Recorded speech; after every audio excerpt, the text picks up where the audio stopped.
Tatlong kandidato na ang umatras sa laban para sa pagka-senador. Pinakabago riyan ang bilyonaryong Agri-Party List Representative Wilbert Lee. Yan ang agenda report ni Hannah T. Live mula sa Maynila. Hannah, isang araw na lang bago ang official campaign period at na-interview ko pa nga si senatorial candidate Lee nung isang araw lamang. Sa dami ng araw, bakit ngayon pa nag-withdraw ng kandidatura si Congressman Lee?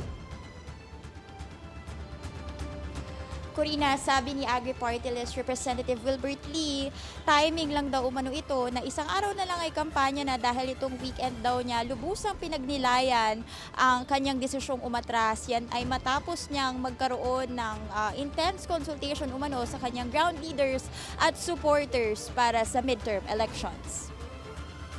Nakita ko po sa aking pag-iikot, sa aking pakikipag-usap, na pagtanto ko na talagang kulang na kulang po ang oras at kulang na kulang po ang aking makinarya para maipaabot sa ating mga kababayan yung atin pong mga ipinaglalaban, yung ating advokasya. Masakit man sa kalooban, opisyal na umatras sa pagiging senatorial candidate si Agri-Party List Representative Wilbert Lee ngayong araw. Hindi umano naging madali ang desisyon ng bilyonaryo para mag-withdraw at ang lack of machinery at time constraints ay ilan lang daw sa mga dahilan nito. Si Lee ang kauna-unahang naghain ng kandidatura bilang senador sa unang araw ng COC filing noong Oktubre. Naiulat din ng Philippine Center for Investigative Journalism na ayon sa MetaAd Library, siya ang party list lawmaker na top Facebook ads spender mula Abril hanggang Hulyo ng 2024. Nasa 2.5 million ang nagastos ng kongresista sa loob ng 3 buwan na yon. Nakuha niya ang pwesto bilang kinatawan ng Agri-Party List noong 2022 matapos itong itatag sa Davao City noong 2005. Dati siyang chairman ng LKY Group of Companies, isang negosyong tatag ng kanyang ama na si Lee King-yek na nakatutok sa retail, pagkain, real estate at construction. Siya ang pangunahing may akda ng New Agrarian Reform Emancipation Act na naglalayong magpawalang utang sa agrarian reform beneficiaries. Bukod sa Facebook ads,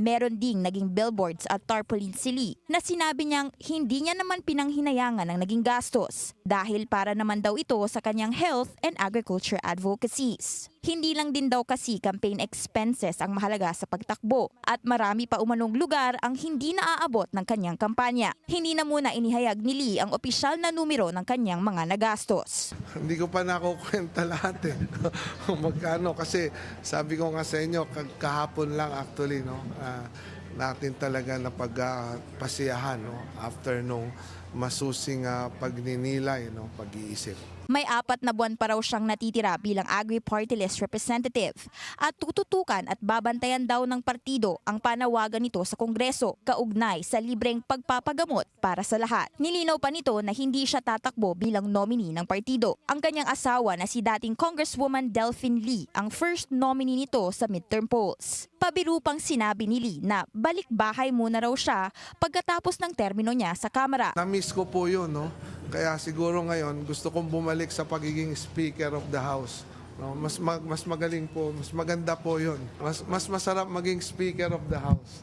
Bukas umano siya sa pagtakbo sa eleksyon sa 2028. Pero kahit aalis siya sa larangan ng politika, patuloy pa rin ang advokasya niya sa mas maayos na healthcare at agriculture system sa bansa. Actually, hindi ko po sinasara yung pintuan tungkol dyan kasi alam naman po ninyo, ang pagpasok po sa politika ay tinatawag ko na tadhana o destiny,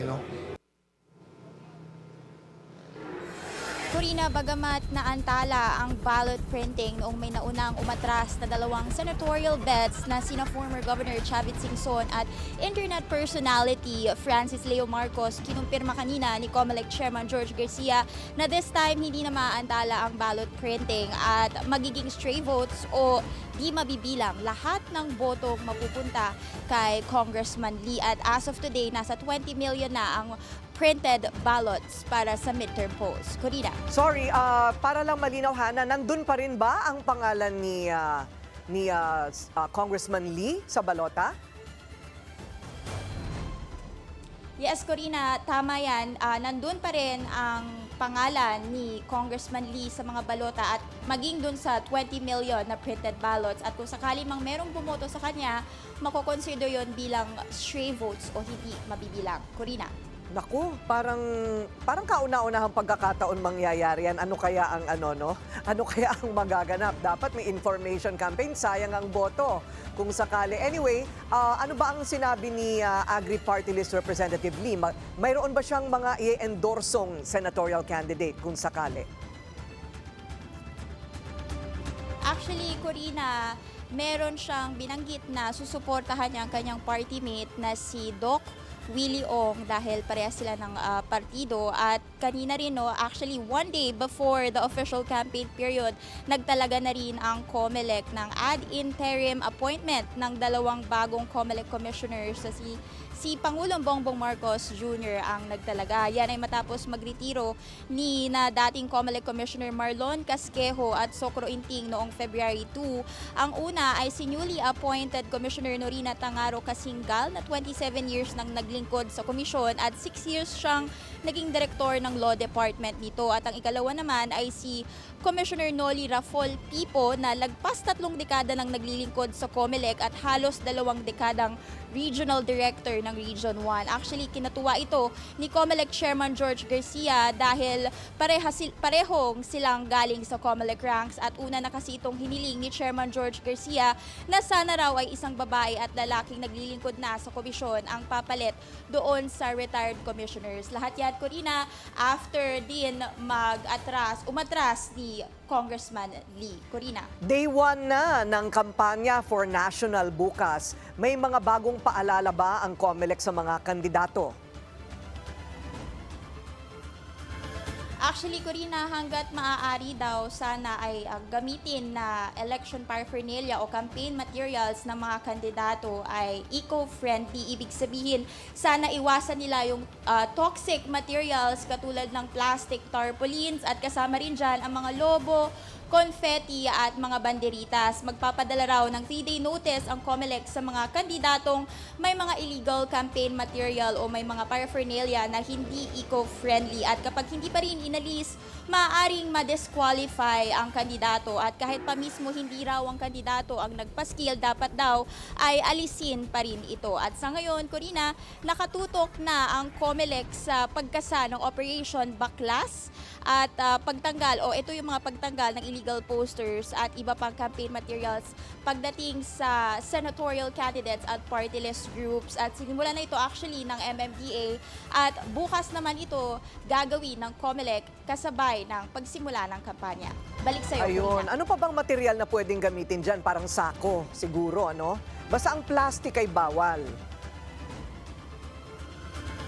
Yes, Corina, tama. Actually, pwede nilang gamitin yung mga papel bilang gamit doon sa mga campaign material. Oo, kaya lang uulanin yon. Anyway, magre-research tayo kung anong material lang po pwede para sa mga kandidato. Maraming salamat, Hannah T. Live mula sa Maynila.